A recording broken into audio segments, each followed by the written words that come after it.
Alors passons justement du portrait volé au portrait consenti avec les vôtres, Marie Nimier. Rappel des faits, un jour vous passez une petite annonce dans une ville de province. L'annonce est simple, romancière, recueil, confidence. Chacun peut venir, partager une émotion, déposer un souvenir encombrant ou alors tout simplement se raconter. La rencontre restera anonyme car Marie Nimier écoute ses confidences, vous l'avez compris, les yeux bandés et sans prendre de notes. Le résultat, le voici, c'est ce livre, Les Confidences, qui vient de paraître aux éditions Gallimard. 48 histoires, on en avait 65 avec Arnaud, 48 vignettes où se déploie, en fait, tout ce qui fait la condition humaine. Il y a les remords, il y a les regrets, la culpabilité, puis il y a le désir. Oui. Il y a... les rêves, les fantasmes. Ouais. Il y a parfois de la pudeur, parfois pas du tout. Non, parfois des gens qui viennent voir ce que c'est qu'un écrivain aussi. Mais vous, qu'est-ce qui vous intéressait dans cette démarche? Qu'est-ce qui vous a inspiré tout à coup l'idée de vous poser, de laisser votre œuvre romanesque de côté et de vous dire, tiens, je vais aller recueillir les histoires des autres? C'est parti d'un festival qui s'appelle Bifurcation à Nantes. Et dans ce festival, on invite un écrivain pendant quelques semaines dans la ville pour faire quelque chose avec les gens. Soit à l'écrivain de définir ce qu'il veut faire et ensuite de présenter comme un laboratoire de ce qu'il a fait. Donc c'est pas parti d'une envie de faire un roman, c'est une expérience. Et puis... Pour me convaincre, l'organisateur, Yves, me dit, par exemple, l'année dernière, un écrivain, il avait une place dans un café, dans un restaurant, et puis tous les jours, quelqu'un venait manger avec lui, quelqu'un de différent s'inscrivait pour manger avec lui.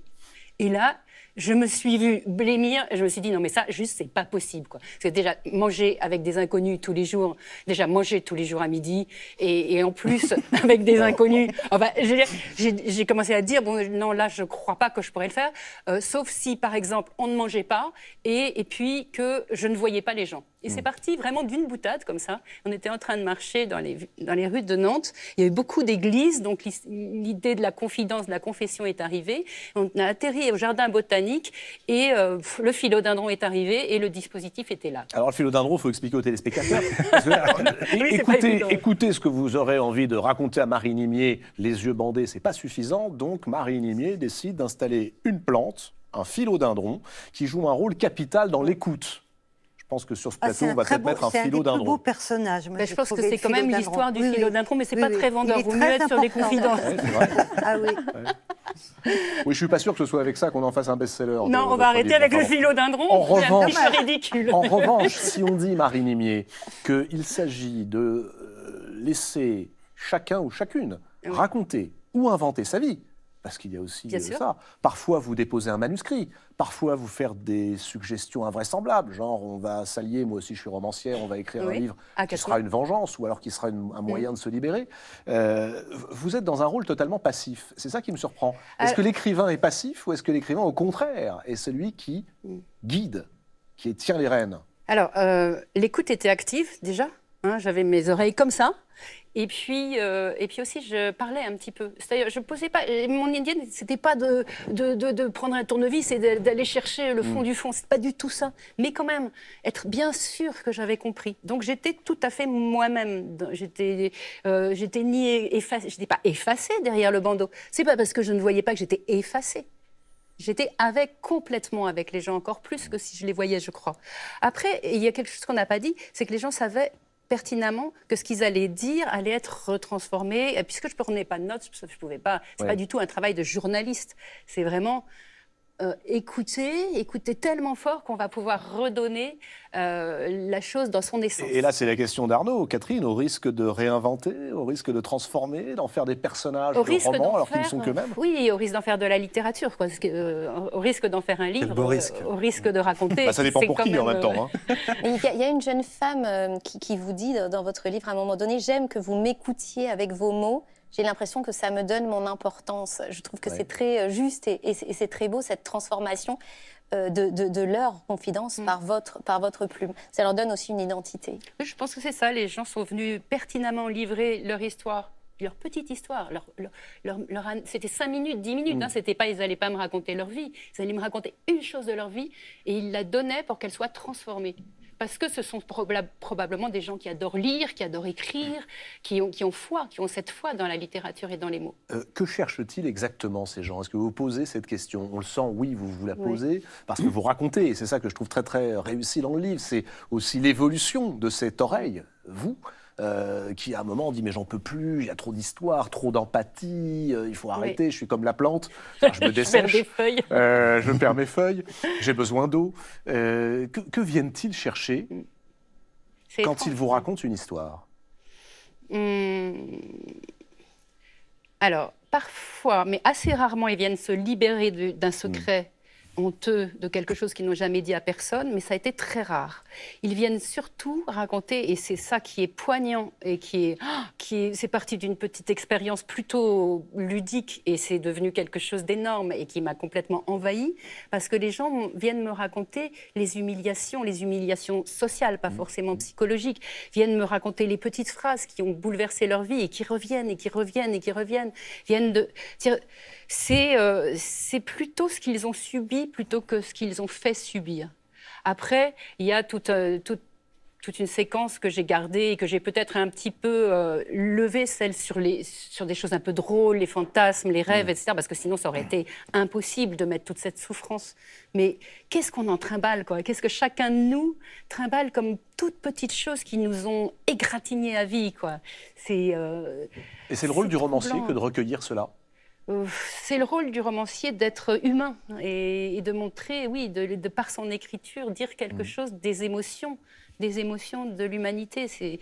Le journaliste aurait fait autre chose. Ça me fait penser à cette phrase extraordinaire que Arnaud Catherine cite dans son livre, qui est une phrase d'Annie Ernaux.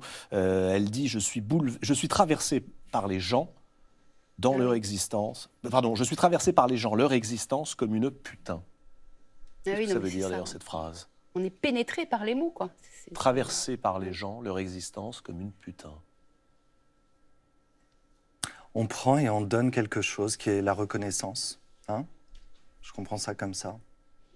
Oui, moi, On donne existence à l'autre, Oui. et il y a des gens qui parfois en manquent cruellement du sentiment d'exister. Il y a quelque chose autour de ça.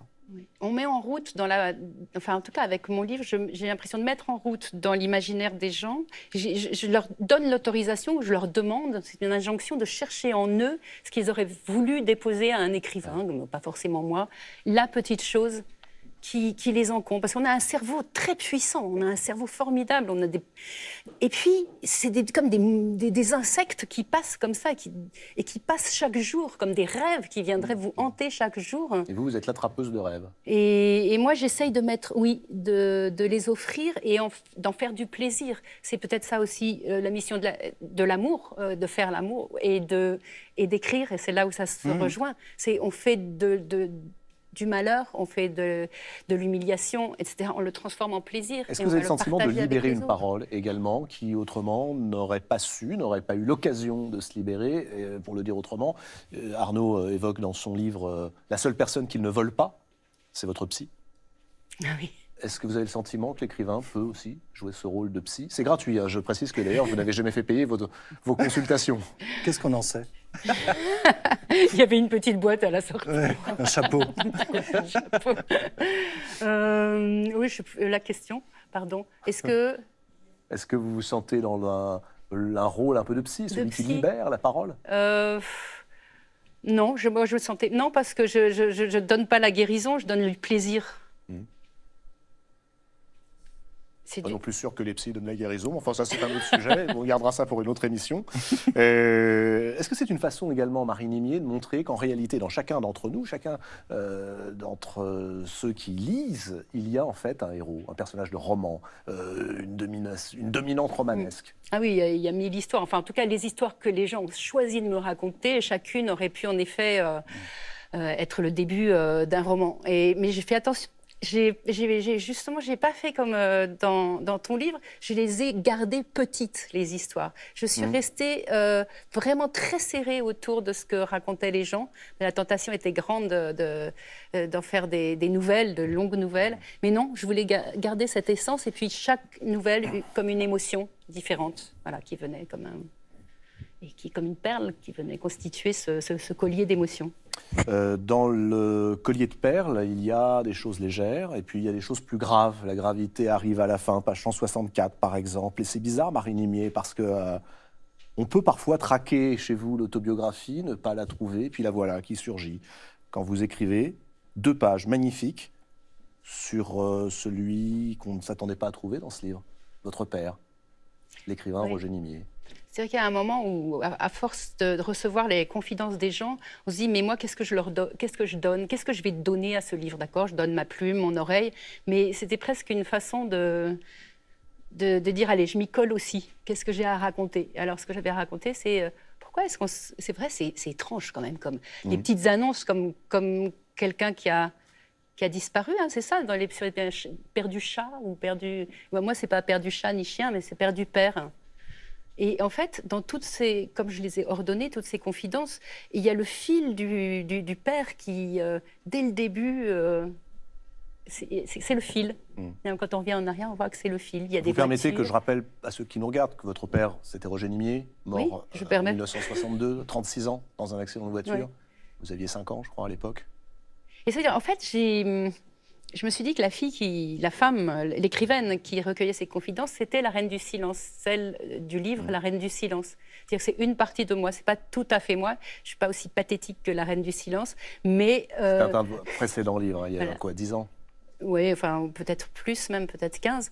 Mais c'est tout d'un coup, je me suis dit, oui, c'est ce personnage-là qui écoute les confidences. Moi, ça m'a frappé. J'ai tout de suite pensé à la reine du silence. Ah oui. Voilà. Ah oui, je me suis dit, c'est la reine. C'est encore ce thème du silence, Voilà. parce que vous tenez en retrait avec les yeux bandés et laissant la place, la parole aux autres. Et tout de suite, j'ai pensé à la reine du silence. Mais moi, je ne l'ai pas vu tout de suite. Je l'ai vu qu'à la fin. Évidemment, on est aveugle. Quand on fait quelque Normal. chose, on va Oui, à oui. tâtons. hein. Surtout avec un bandeau. sur les Surtout, yeux, en ouais. plus, avec Ça le faisait bandeau, pas ça aide pas. Il y a une chose quand même qui est frappante quand vous parlez de votre père. On est dans un livre qui s'appelle Les Confidences. Et vous vous posez la question, est-ce que j'aurais aimé que mon père me fasse des confidences? Et vous dites non. Page 177. Je n'avais pas besoin que mon père me raconte ses secrets. Dieu sait qu'il en avait. Je n'avais pas besoin que mon père me raconte ses secrets. Je n'y tenais pas en vérité, surtout pas. J'aurais juste aimé qu'il me porte sur ses épaules, une fois, ne serait-ce qu'une fois, face à la mer, face à l'horizon. Voilà, l'image est là. Ouais, l'image est là parce que en fait, j'étais très petite quand il est mort et je pense que entendre ses secrets quand j'avais 5 ans, c'est ça. Quand j'écris ça, je pense que j'ai 5 ans. Je suis pas la femme d'aujourd'hui, je suis la petite fille qui écrit. C'est la petite fille qui écrit ça. Et c'est ça qui est touchant dans ces gens qui viennent me raconter quelque chose, c'est que soudain c'est une voix un peu d'une femme assez âgée et puis c'est un enfant qui me raconte. Et il y a la même émotion, il y a les larmes qui viennent 50 ans plus tard. Et donc c'est l'enfant qui dit oui, voilà. D'un père, on a juste besoin qu'il vous porte ou qu'il vous serre dans ses bras ou qu'il vous porte sur ses épaules pour regarder la mer, comme la statue qui est au Havre, hein, la sculpture qui est au Havre, au bout du monde. Les Confidences, Marie Nimier, c'est aux éditions Gallimard.